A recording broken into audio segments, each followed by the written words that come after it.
O Vida de Jornalista tem o selo da Rádio Guarda-Chuva. Jornalismo para quem gosta de ouvir. João Fernandes, que é o nosso diretor artístico. Queria muito agradecer a presença de vocês aqui nessa tarde conosco hoje. É uma tarde muito, muito especial para o nosso Instituto, quando nós estamos abrindo essa exposição do Evandro Teixeira, um dos maiores nomes da fotografia brasileira. E aqui conosco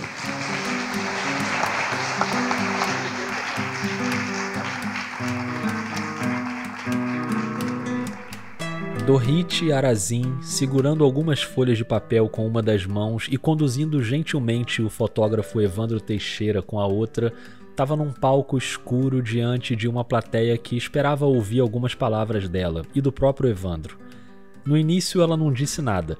Com um vestido longo, preto e uma blusa estampada por cima, sapatos pretos, de óculos e cabelos presos, ela se sentou numa cadeira e esperou a vez de falar.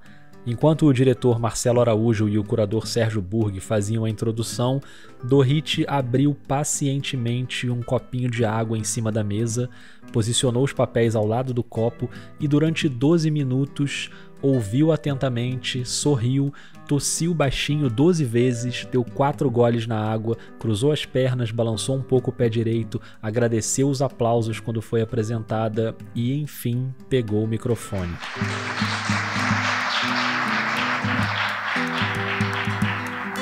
Ao contrário do Evandro, que saiu do Brasil com a intenção e a missão de cobrir o golpe,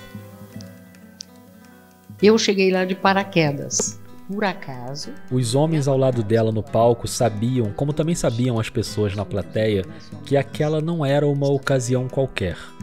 O que ocorria ali no Instituto Moreira Salles, em São Paulo, era a abertura oficial da exposição com as fotografias que o Evandro Teixeira fez no golpe militar do Chile em 1973, quando as tropas do exército bombardearam o Palácio de la Moneda, onde estava o presidente Salvador Allende. Evandro era o protagonista da exposição, mas aquela também era uma oportunidade de ouvir Dorit Arazin falando. Que não acontece toda hora, porque ela sempre deixa claro que fica mais à vontade escrevendo. Era uma disposição um tanto rara em Dorit, naquela última semana de março, pouco mais de um mês antes do seu 80º aniversário. Subimos pelas escadas 15 andares e assistimos de cima todo o bombardeio.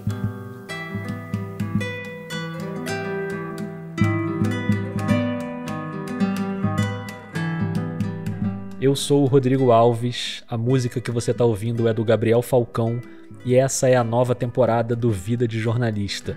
No dia da publicação desse episódio, 1º de maio de 2023, Dorit Arazin completa 80 anos. É feriado, claro que é. É o mínimo para celebrar uma das maiores jornalistas do Brasil. Se ela não se sente à vontade para gravar uma entrevista em áudio, não tem problema nenhum. Bom, já faz umas 6 décadas que o americano Gay Talese ensinou pra gente como é que faz no clássico perfil Frank Sinatra está resfriado, em que ele não entrevista o cantor e ouve pessoas no entorno. Mas a minha pretensão de Gay Talese termina aqui, nessa brincadeira aí de ter misturado a abertura do texto dele com a abertura do texto desse episódio. O que você vai ouvir hoje é uma homenagem modesta e sincera a Dorit Arazin, que ao contrário de Frank Sinatra, não está resfriada. Tá tudo bem. Então, feliz aniversário.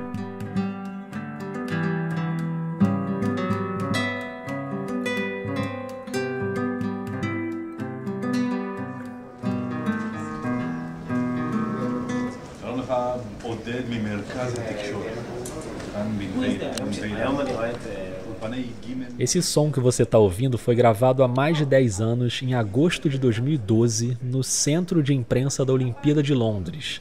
Não dá para ver porque é um podcast, mas é o áudio de um videozinho que eu fiz naquele momento. E nesse vídeo, a Dorit Arazin aparece lá no fundo, de costas, sentada, escrevendo seu texto. Centro de Imprensa em Olimpíada é isso, uma redação gigantesca com um monte de bancadas e os jornalistas credenciados do mundo inteiro podem chegar ali, ligar o notebook na tomada, plugar o cabo da internet e vambora.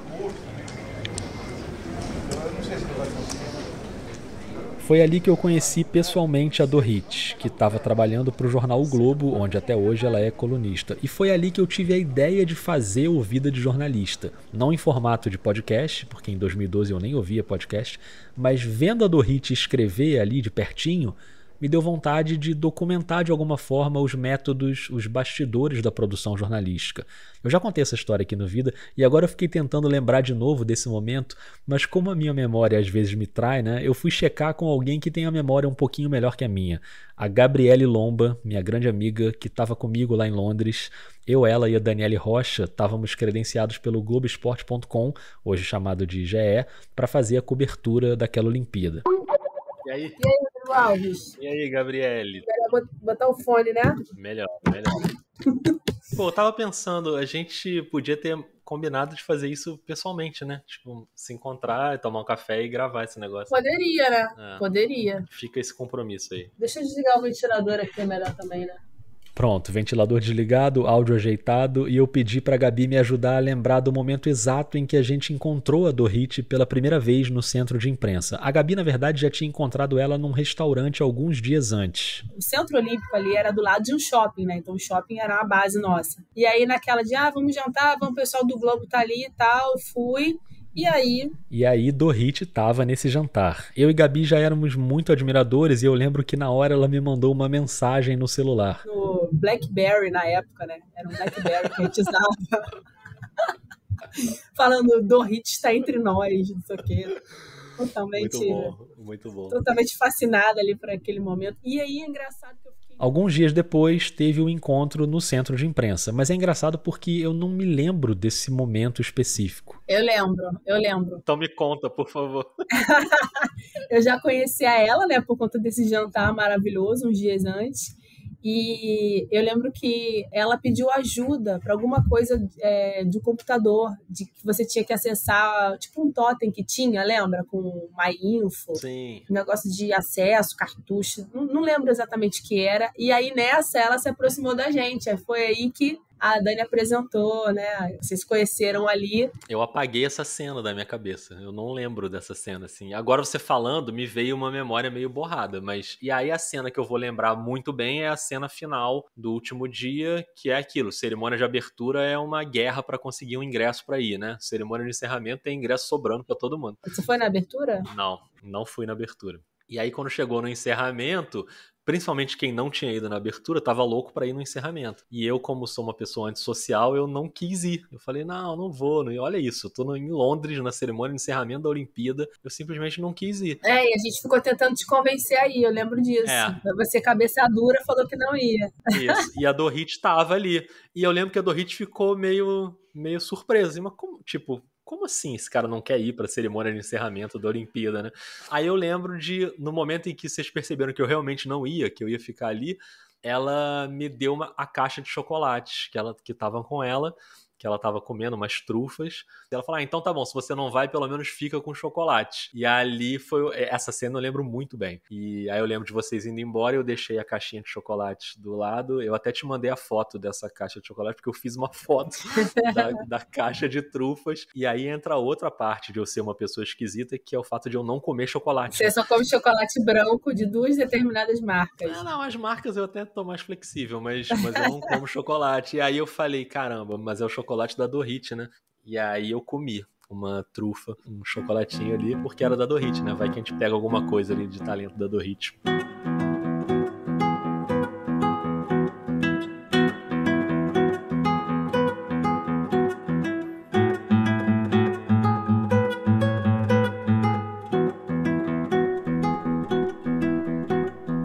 Bom, agora que a Gabriele Lomba ajudou a refrescar a minha memória, você que está ouvindo já sabe como eu conheci a Dorit. Mas não é isso que importa aqui. Eu não quero que esse seja um episódio de tietagem, de deslumbramento, até porque a própria Dorit não é disso. Ela é uma figura muito serena, muito discreta. Eu avisei para ela que eu estava fazendo esse episódio e que eu ia conversar com algumas pessoas, e ela é sempre muito gentil e generosa no trato. Inclusive, ela que me mandou o link da gravação daquela conversa lá do lançamento da exposição do Evandro Teixeira. Esse vídeo foi gravado pela Maria Clara Vilas no dia 21 de março de 2023 e ele tá lá no canal do Instituto Moreira Salles no YouTube, se você quiser ver. Eu também não tenho aqui a pretensão de fazer um perfil completo documentando toda a trajetória da Dorit. Algumas pessoas já fizeram isso, eu recomendo muito, por exemplo, o perfil que a Carol Pires fez em 2015, quando a Dorit ganhou o prêmio da Fundação Gabo, e tem o registro mais completo que eu já encontrei, que é uma dissertação de mestrado feita pela jornalista Luciana Chierati.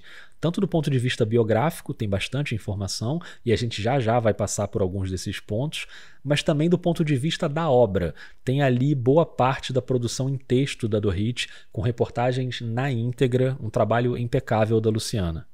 Tudo bom, Rodrigo? Você me ouve? Tudo bem, tios. Tudo bem por aí? Tudo bom, tudo Tá me ouvindo certo. bem também? Tô bem. Claro que eu também chamei a Luciana para o episódio, porque até hoje ela tem um convívio com a Dorit, e a dissertação dela tem muito a ver com a minha proposta aqui no Vida, que é documentar a produção de jornalistas importantes. Foi exatamente com essa missão que elas duas se conheceram.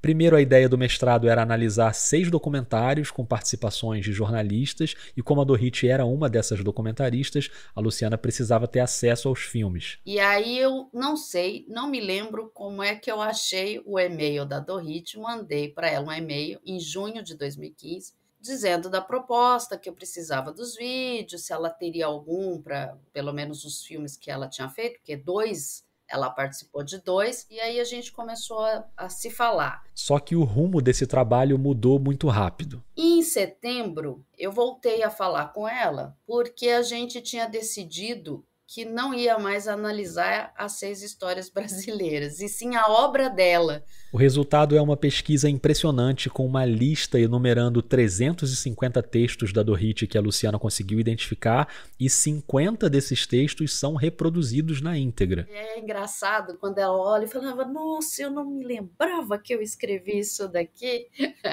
porque é muito tempo escrevendo, né? Muita história, muita coisa. Um desses clássicos que a Luciana resgatou é o relato do golpe militar no Chile que matou o presidente Salvador Allende, golpe que a Dorit testemunhou em 1973. E a partir de agora eu chamo aqui para o episódio outra grande jornalista, a Larissa Roso, da Zero Hora, da Rádio Gaúcha. A Larissa topou ler para a gente alguns trechinhos de textos marcantes da Dorit. Então ouve só o primor que é a abertura da reportagem no Chile, que começa com a reprodução de 2 ligações telefônicas do Allende na iminência do golpe. Tentia, a situação tornou-se grave. A Marinha se sublevou. Telefonema de Allende à sua mulher, Tentia, às 7h40 de terça-feira, em Santiago. Ramon, a situação é gravíssima. Telefonema de Allende ao embaixador do Chile em Buenos Aires, Ramon Huidobro, às 10h30 de terça-feira. Pela razão ou pela força, ensina a divisa do emblema nacional do Chile. Como é claro e azul teu céu, canta o hino nacional. Finalmente, após 3 anos de inviabilidade política, 45 dias de paralisação econômica e a exaustão de todas as combinações partidárias que ainda seria possível imaginar, os símbolos do país conduziram ao golpe. Na manhã da última terça-feira, o céu brilhava claro e azul em Santiago, e a razão nada mais podia. Restava a força, e ela foi empregada com uma severidade inédita na história recente da América Latina. A gravidade que o presidente Salvador Allende anunciava em seus últimos e dolorosos telefonemas não poderia ter sido mais verdadeira. Pouco depois ele estava morto, a sua experiência socialista no Chile sepultada, e o continente, em estado de choque, assistia ao que foi provavelmente seu golpe militar mais violento desde a derrubada de Perón na Argentina. Esse texto sobre o golpe no Chile fica ainda mais simbólico quando a gente lembra que naquele momento o Brasil já vivia sob uma ditadura por quase uma década, e a própria Dorit chegou a ser presa por aqui quando ela foi até a casa de uma amiga e lá encontrou os policiais da Operação Bandeirante, a OBAN, um braço violentíssimo da repressão. Ela ficou detida por quase uma semana na sede da OBAN, não chegou a ser torturada, mas viu mulheres muito machucadas, e o carro dela na época, um Fusquinha branco, foi apreendido e usado pelos militares para prender outras pessoas. Essas informações e o texto completo sobre o golpe no Chile estão na dissertação da Luciana, que você encontra na internet buscando pelo título Dorit Arazin e o Ofício de Contar Histórias. Só que além dos textos, a Luciana também precisava dessas informações biográficas e ela foi direto na fonte primária. E falei, olha, Dorit, vou precisar te entrevistar, né? Porque não tem tanta informação assim sobre você, porque você fala pouco também sobre você. E aí, em dezembro de 2016, um ano depois, ela me recebeu para fazer a primeira entrevista, e aí eu fui complementando o meu trabalho com as informações que ela me passou sobre ela, sobre as aventuras jornalísticas dela, né, nesse tempo de carreira. Então, com a ajuda valiosa da pesquisa da Luciana, a partir de agora a gente vai saber mais um pouquinho sobre essa trajetória, porque ela não começa no Brasil. A Dorit nasceu em 1º de maio de 1943 em Zagreb, capital da Croácia. Em 1945 termina a Segunda Guerra Mundial e em 48 a Dorit vem para o Brasil. Ela tinha 5 anos e ela vem com os pais, com um casal de irmãos gêmeos e com outros imigrantes que estavam fugindo do regime da Iugoslávia. Ela fica em Porto Alegre até a adolescência e aos 17 anos ela volta para a Europa para estudar. Com 22 anos estava dando tudo certo, morando em Paris, dando aula de idiomas na Aliança Francesa. Aí, um belo dia, a polícia chega no apartamento querendo falar com ela. O departamento de contra-espionagem da França estava atrás de um ex-namorado da Dorit, um italiano militante de esquerda. Ela foi levada pela polícia, foi interrogada, foi fichada e no mesmo dia perdeu o emprego. No ano seguinte, ela começou a trabalhar no setor de pesquisa do semanário francês L'Express. E em fevereiro de 1968, essa redação recebeu uma visita importante. 2 jornalistas italianos, mas com nacionalidade brasileira, estavam lançando uma revista e fazendo uma espécie de turnê pela Europa para conhecer algumas redações. Esses jornalistas eram Roberto Tivita, diretor da Editora Abril, e Mino Carta, que viria a ser o diretor de redação dessa revista que eles estavam lançando, a Veja. Como a Dorit falava 5 idiomas e já tinha morado no Brasil, ela foi convidada pelos 2 para voltar ao país e integrar a redação da Veja. De início, ela ficou com o pé atrás, demorou um pouquinho, mas como estava rolando aquele problema com a polícia por conta do ex-namorado, ela acabou topando. O jornalista Mário Sérgio Conte diz no livro dele, Notícias do Planalto, que a Dorit desembarcou em São Paulo, se hospedou num hotel recomendado pelo motorista do táxi e de lá foi para a redação. Começava ali, aos 25 anos, uma trajetória que hoje já dura mais de 5 décadas no jornalismo brasileiro. A Dorit passou por muitas coisas. Ela cobriu a Guerra do Vietnã.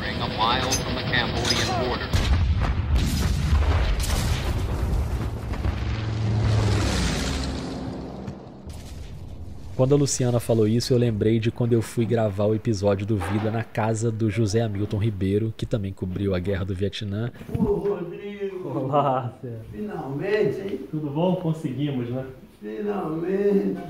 Que prazer. Como vai? Tudo bem. Tudo bem? Ótimo. Obrigado por me receber.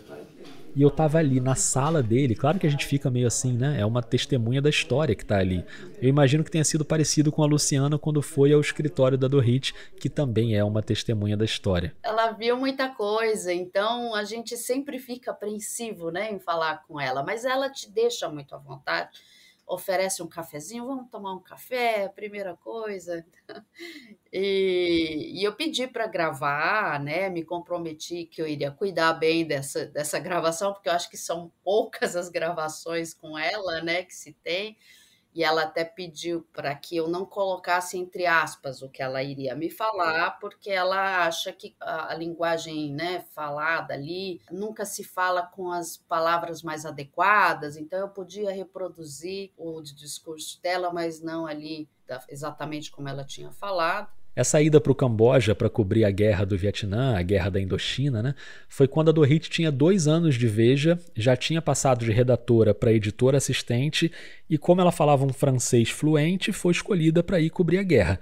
Em 27 de maio de 1970, estava lá nas páginas da revista um editorial assinado pelo Mino Carta. Com o nome de uma delicada personagem de Charles Dickens e uma sólida consciência profissional, a gaúcha Dorit Arazin, 27 anos, é o único repórter brasileiro no Camboja. Editora assistente de Veja, Dorit partiu para a remota e, no entanto, tão próxima frente de batalha como um enviada especial e, a partir desta edição, apresenta um relato da Guerra da Indochina. A tarefa de Dorit neste momento não é fácil. 15 correspondentes de guerra desapareceram desde o início das operações, a censura é rigorosa e qualquer passo fora da capital corre por conta e risco de quem o der. A guerra instalou-se por toda parte e ninguém sabe ao certo onde está o inimigo. Mas Dorit, apesar do seu nome frágil, é uma moça imperturbável. Ela passou um mês no front e escreveu reportagens em 3 edições da revista. Deixa eu chamar de novo a Larissa Roso para a gente ouvir um pedacinho. Vocês vão à guerra esta tarde? É o que se perguntam uns aos outros os 50 ou 60 jornalistas estrangeiros atualmente em Phnom Penh. A pergunta, embora de rotina, é carregada de maus pressentimentos. Depois do início dos combates no Camboja, 15 correspondentes desapareceram, ou seja, uma cifra mais pesada que a dos últimos 5 anos de guerra no Vietnã. A primeira das 3 passagens da Dorit pela revista Veja durou 8 anos, até agosto de 1976. Nesse período ela foi editora de Internacional, fez coberturas como a renúncia do presidente americano Richard Nixon, depois do escândalo Watergate, em 74. Um ano antes, em 73, teve a famosa cobertura no Chile. Ela foi para lá para cobrir um encontro econômico e acabou testemunhando o golpe. E também em 73, uma viagem importante para os Emirados Árabes para cobrir a crise do petróleo. Era uma jornalista mulher nos anos 70, durante 5 semanas percorrendo Dubai, Abu Dhabi, além de outros países como Catar, Bahrein e Kuwait. Depois de 8 anos na Veja, ela teve uma passagem pelo Jornal do Brasil. Nessa época ela já namorava o Hélio Gaspari e fica até difícil medir o nível de talento jornalístico nesse casal, né? E ali ela ficou por 3 anos até voltar para a Veja em 1979. Em 80, ela cobriu a Olimpíada de Moscou, a primeira de 10 seguidas em que ela esteve em loco. A penúltima foi aquela em Londres, em 2012, e a última foi a do Rio de Janeiro, em 2016. Ali foi lançada uma série em áudio com jornalistas lendo 10 textos olímpicos da Dorit. Os Jogos que Eu Vivi, de Dorit Arazin. Capítulo 3, 1988. Os Jogos de Seul. Na voz da jornalista da TV Globo, Cristiane Dias. Seul 88, a farsa. Chegamos à distante Coreia do Sul, em que os jogos ficaram marcados por doping, sangue e um total de 6 medalhas para o Brasil. Manhã da terça-feira, 26 de setembro, a bordo de um dos barcos de imprensa nas águas da Baía de Sunyong, no Mar do Japão. Depois da cobertura dos Jogos de Seul, no fim de 1988, a Dorit se mudou para Nova York como chefe do escritório da editora Abril. Em 93, ela voltou mais uma vez para a Veja, a 3ª passagem, e em 95 veio um texto muito importante que ganhou o Prêmio ESSO Regional Sudeste. Ela passou 8 dias no presídio feminino Talavera Bruce, no Rio de Janeiro, dormindo nas celas, comendo a mesma comida e observando a rotina das detentas. O resultado foi a reportagem Mulher, Crime e Castigo. Maria Cristina Domingos, a nanaca da favela carioca Nova Holanda, puxa o pagode no corredor da Galeria D, a mais explosiva da unidade. Aos 25 anos, ela ainda é jovem, irrequieta e emotiva. 3 atributos que perderá em pouco tempo. E tempo, nanaca tem.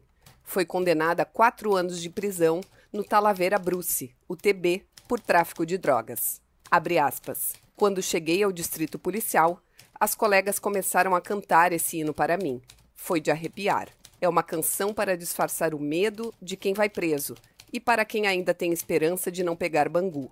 Para mim, não adiantou. Peguei. Mas a música é linda. Fecha aspas. Em 2000, ela saiu definitivamente da Veja, apesar do nome ainda constar ali no expediente como colaboradora, e em 2001 ela voltou ao Jornal do Brasil, mas por um caminho diferente. Ela estava trabalhando no site no.com.br e o site tinha uma parceria para reproduzir os textos no JB. Aí ela estava numa viagem a Nova York e, como jornalista precisa estar no lugar da notícia, ela estava no lugar de uma das maiores notícias do século. 11 de setembro de 2001. Uma terça-feira que vai marcar a história da humanidade. A maior potência do planeta é alvejada pelo terror. World Trade Center, Nova York. No mais importante centro financeiro do mundo, uma torre queima depois de ser atingida por um avião. Enquanto o incêndio avança no arranha-céu, um segundo avião é jogado contra a torre vizinha. Por 5 dias seguidos, os textos da Dorit saíram no Jornal do Brasil e no no.com.br. Eu me lembro bem desse período, bom, todo mundo lembra, né, onde estava no 11 de setembro, mas eu estava justamente ali no Jornal do Brasil, era o meu 4º ano de jornalismo, e claro que naquele momento a redação inteira migrou para a editoria de internacional. Eu estava ali como redator, e hoje eu não lembro exatamente dos detalhes, mas certamente eu vi esses textos da Dorit ali nas páginas do JB. Durante 5 horas, Nova York ficou de joelhos. Com as ruínas dos 220 andares do World Trade Center esparramadas por Manhattan, a cidade saiu da orfandade inicial, semelhante a que emudeceu a América quando J.F. Kennedy foi morto, e se viu às voltas com um sentimento coletivo ainda mais desconcertante: o medo. Um medo surdo, silencioso, difuso, quase animal, e ao mesmo tempo irracional, de que tudo, literalmente tudo, ainda podia acontecer. Àquela altura, Dorit Arazin já tinha coberto guerra, golpe militar, atentado terrorista, segurança pública, política, economia, música, esporte. Onde tinha história, ela estava lá.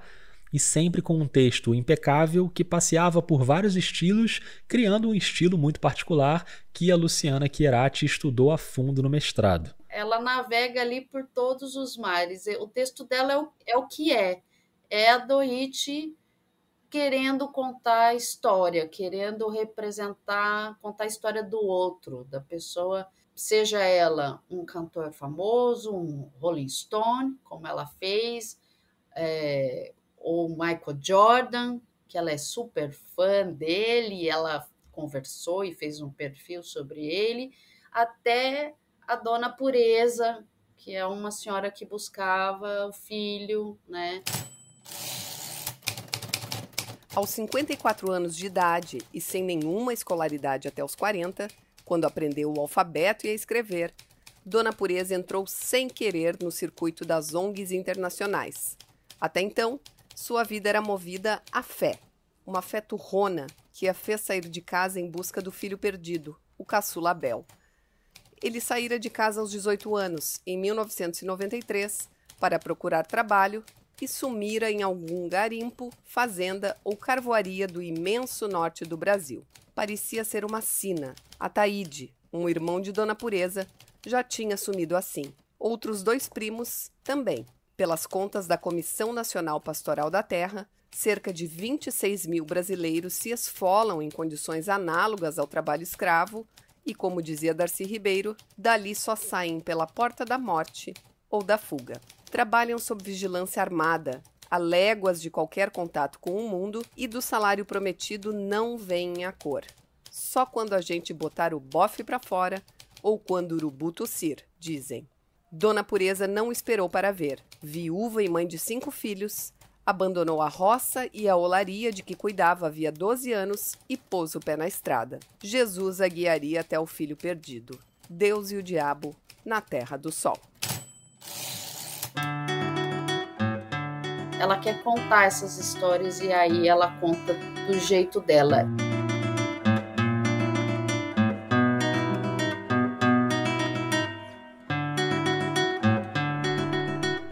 Dorit é essencialmente uma repórter das maiores que o Brasil tem, mas também uma grande editora, ao lado do Marcos Sacorrei e do Mário Sérgio Conte, que trabalharam com ela no site No, e do João Moreira Salles, que trabalhou com ela nos documentários lá no fim dos anos 90.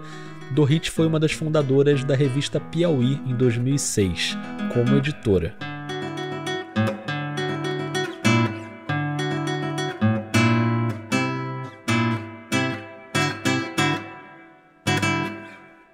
Eu tive o luxo de ter a Dorit como uma das minhas primeiras editoras logo que eu entrei de estagiária na revista Piauí. Essa é a jornalista Paula Scarpim, hoje diretora de criação da Rádio Novelo e uma das maiores autoridades em podcast no Brasil. A Paula conviveu com a Dorit, editora na Piauí, e eu pedi para ela contar um pouquinho pra gente como foi esse convívio. Eu acho que eu nem tinha ideia do tamanho do privilégio que isso era lá naquele primeiro momento, né? Porque naquela altura eu conhecia muito pouca coisa da trajetória dela. Eu fui conhecendo depois, aos poucos, nas conversas no almoço, ou quando a gente foi assistir um jogo de vôlei no Maracanãzinho, no Pan-Americano do Rio. Sacando o Giba, e a torcida já pede ex.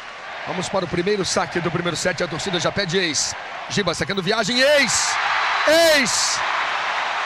Ele já começa atendendo a torcida no Maracanãzinho. Primeiro saque. Eu sentia que ela tinha que ter vivido várias encarnações para poder ter feito tanta coisa, tantas coberturas, com tantas especialidades diferentes. Mas, sabe, Rodrigo, que acho que mais me marcou, acima de toda a qualidade da apuração da Dorit, de toda a erudição, do texto tão caprichado, foi com certeza a generosidade que ela tinha com todo mundo ali na redação, inclusive com quem estava começando, que nem eu. Sabe, ter o coração assim tão aberto para as coisas e ter tanta atenção para o que a gente falava e tanta curiosidade. Ela se empolgava com a pauta de verdade junto comigo, assim, isso para um repórter não tem preço, né? E teve uma vez, eu fiquei aqui pensando em algum momento para te contar, mas acho que não vou conseguir fugir desse momento que eu acho muito lindo, assim. Teve uma vez que eu estava fazendo um perfil de um chefe de cozinha que era analfabeto e que eu contei para ela que ia acompanhar ele, toda a turma de alfabetização dele, na primeira ida deles no cinema. Era lá naquele cinema do Complexo do Alemão, Cine Carioca, não sei se você já foi lá, ali na Nova Brasília.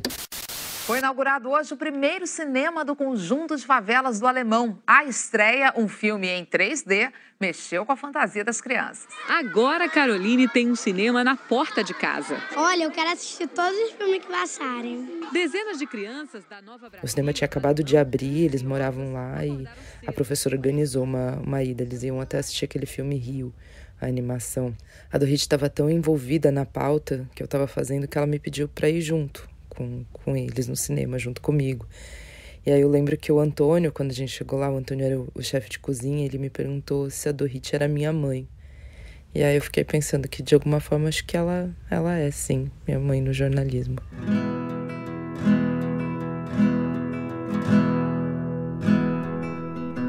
Que demais, linda essa história, né? Paula, obrigado. Obrigada pela oportunidade de contar um pouquinho dessa história. Um beijo.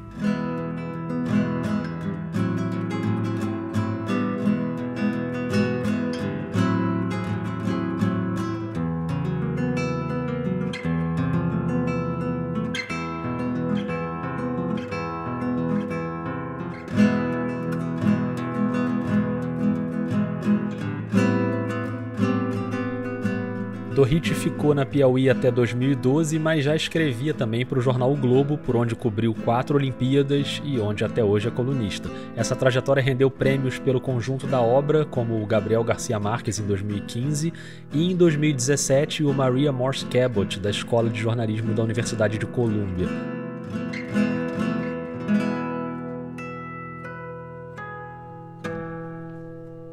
Uma carreira forjada no que a gente costuma chamar de imprensa tradicional, né? Na revista Veja, no Jornal do Brasil, no Jornal o Globo, mas também passando por inovações no digital, como o site No, passando por uma revista de reportagens aprofundadas, como a Piauí, passando por um livro, O Instante Certo, em que ela comenta fotografias históricas. Por isso eu achei simbólico abrir o episódio com ela ao lado do Evandro Teixeira, que é um mestre da fotografia. E Dorit ainda tem um olhar muito cuidadoso para o jornalismo independente atual, tanto que ela é conselheira da agência pública.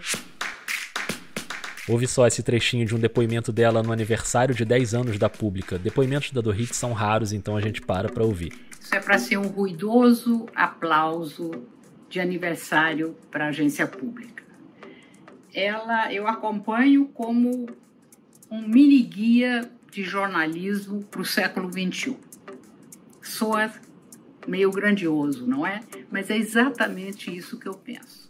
Dorit também integrou a primeira turma de conselheiros da agência Lupa, de checagem. Então eu vou trazer aqui para o episódio a fundadora da Lupa, a Cristina Tardáguila. Bem-vinda de volta ao Vida. Oi, Rodrigo. Bom, obrigada por me receber aqui hoje e por me dar a oportunidade de falar de uma das pessoas que eu mais admiro no jornalismo mundial. A Dorit seria assunto para a gente ficar aqui o dia todo conversando. Tem infinitas histórias brilhantes sobre ela para contar, da forma como ela encara a profissão e como ela vive o dia a dia da profissão. E a Cristina já vai entrar nessas histórias, porque elas também trabalharam juntas na Piauí, mas já que eu mostrei o trechinho do depoimento sobre a agência pública, eu queria aproveitar o gancho e saber como foi o processo no surgimento da Lupa. Estamos falando lá de 2015, quando a Lupa era nada, né? Era um pequeno blog com 4 malucos fazendo checagem de fatos de políticos que nos odiavam, né?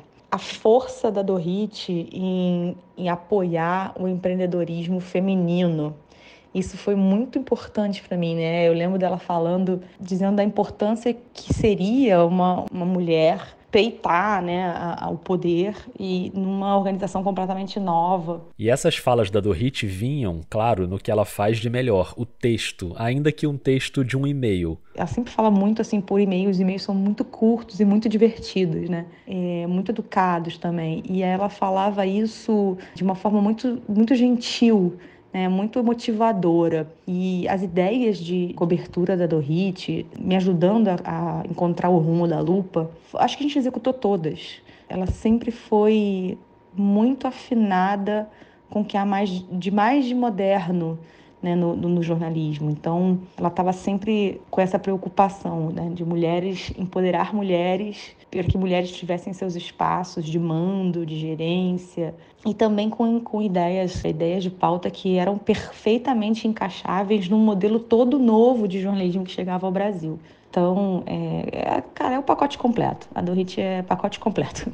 Então vamos lá, porque aqui no Vida a gente gosta de histórias de bastidores. Quero que a Cristina volte lá para a segunda metade dos anos 2000 para lembrar essa convivência na revista Piauí. Fiquei pensando aqui, né, nosso tempo de convivência, até fiquei com uma saudade danada dos tempos da Piauí, quando era na Rua do Russell, que a gente tinha o Marcos Sá Correia, o João Moreira Salles e o Mário Sérgio Conte na direção. E, assim, lembrei de alguns episódios muito curiosos, assim, primeiro, que é a primeira vez, assim, que eu escrevi para ela dizendo que ela era minha guru, ela falou, não, pelo amor de Deus, guru não. Qualquer coisa menos guru. Depois, quantas vezes a Dorit me pautou para coisas que eu falava, cara, não acredito que eu vou ter que fazer isso. Ela é aquela pessoa que ela gosta de ter apuração em excesso para poder efetivamente escolher o que fica na matéria, né? E é por causa dessa apuração exaustiva que os textos dela ficam tão saborosos, né? Você consegue praticamente sentir o que ela está sentindo, ver o que ela viu durante a apuração. Um bom exemplo desse rigor de apuração veio nos Jogos Pan-Americanos do Rio de Janeiro em 2007. Fui escrever sobre uma competição de boliche. Difícil encontrar alguém que nunca tenha jogado boliche ou pelo menos brincado de derrubar garrafas com uma bola na infância. No Pan-Americano do Rio de Janeiro, a seleção brasileira de boliche promete trazer a primeira medalha da categoria nos Jogos. E eu fui até a Barra da Tijuca, no Rio de Janeiro, saí do centro da cidade pensando o que eu vou escrever, né?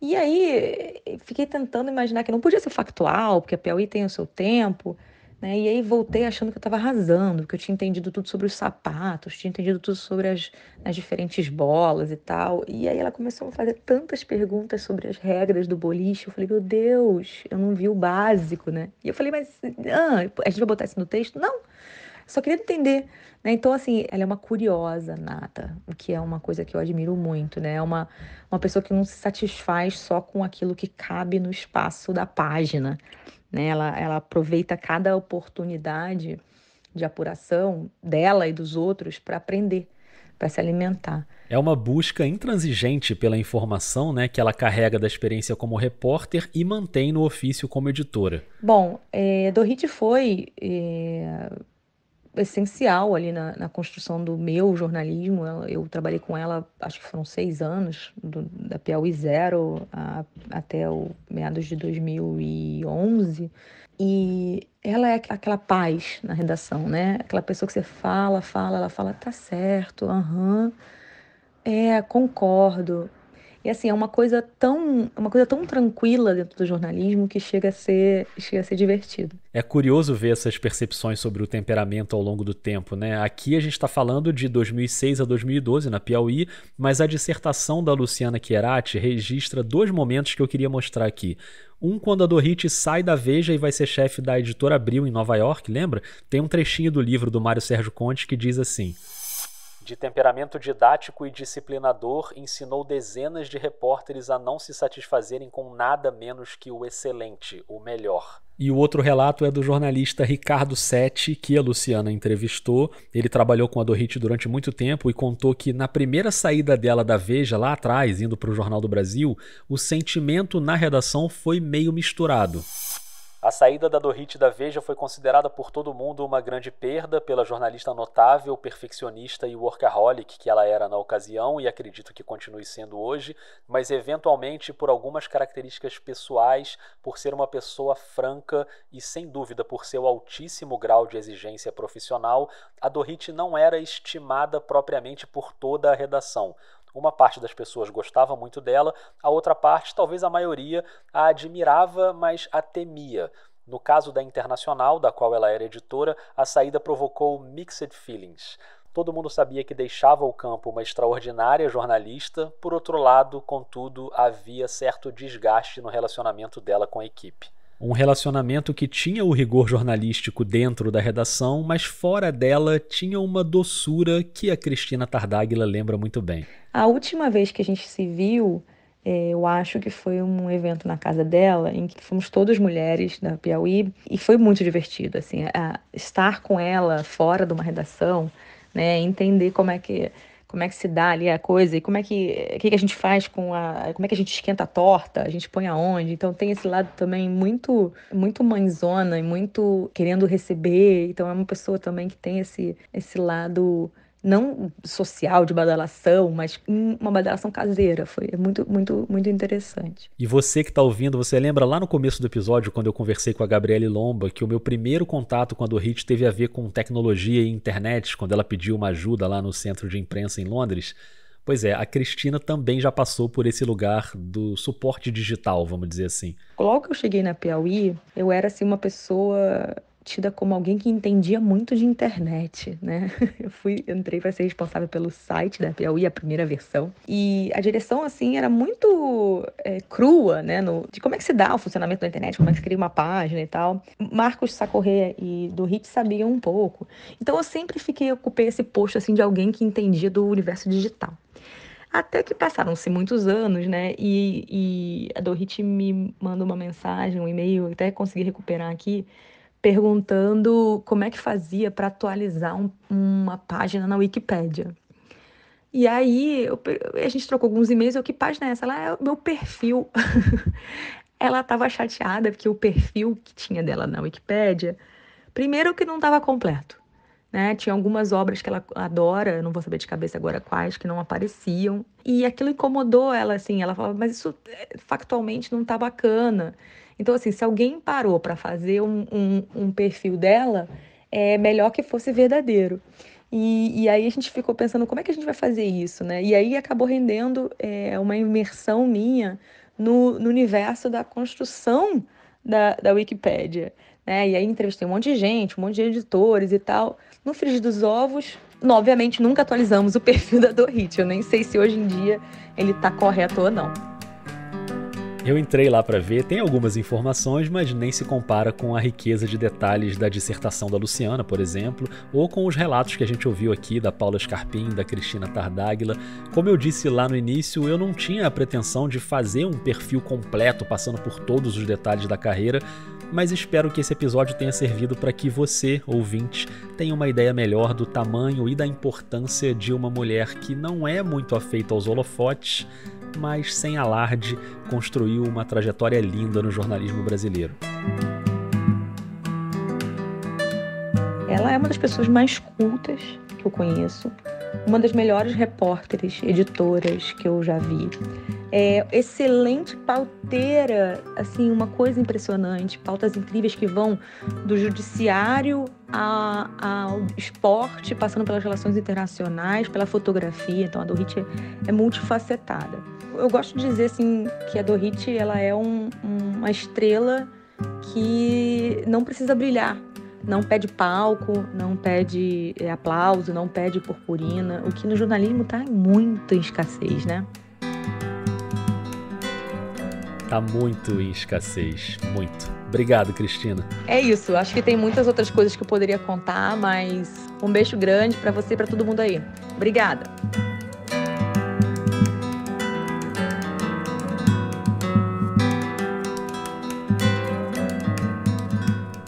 Obrigado também a Paula, a Luciana, a Gabriele e, claro, a Dorit por sempre ser tão generosa comigo nos contatos e pela contribuição gigante para nossa profissão. Parabéns pelos 80 anos de vida.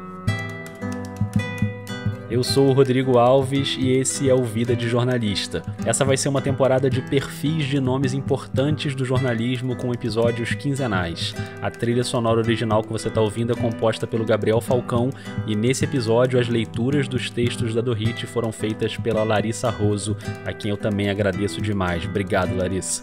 A gente ouviu aqui áudios do Instituto Moreira Salles, da Agência Pública, da TV Gazeta, da CBS Americana, da TV Globo e das rádios Globo e CBN.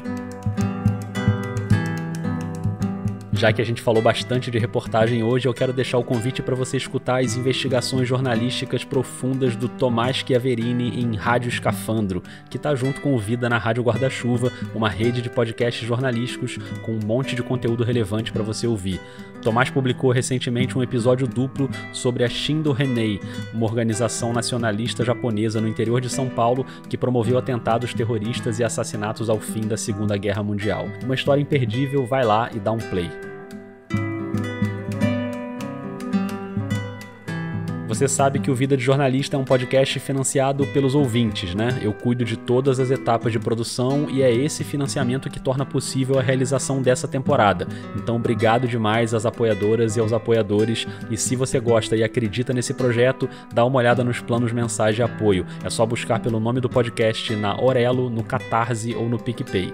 Agora me conta aí o que você achou desse episódio e espalhe esse conteúdo por aí. O Vida tá no Twitter e no Instagram com a mesma @vida_jornalista.